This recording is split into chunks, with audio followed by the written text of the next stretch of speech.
Ngayon po ay magluluto po tayo ng adobong manok sa atchote. Yan po yung mga ingredients.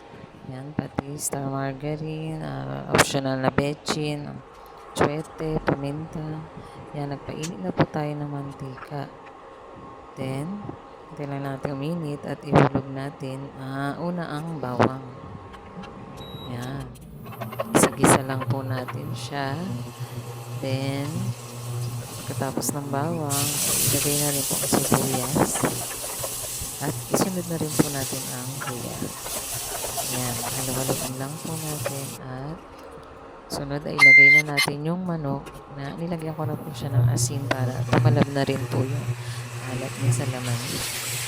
Then, gisa-gisa. Pagkatapos niyan, ay atin po siyang intayin. Maging ano siya, malutong maigi. Tapos lagyan natin ng patis, bechin. Optional lang siya. Sa mga ayaw, huwag na natin lagyan.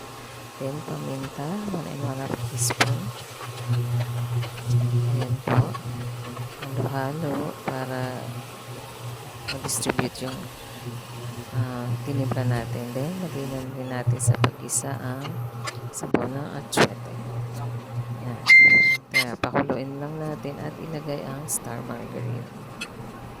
Nag-a-add po siya ng lasa sa manok. Then, lagay na po tayo ng patatas at ang sili. Yan. Palambutin po muna natin yung patatas. Yan. Takpan po natin. At lagyan natin konting tubig. Takpan. At ayan. Malambot na siya. Saka natin siya lagyan ng suka. Ayan. Ayan po. Pakuluin lang po natin siya.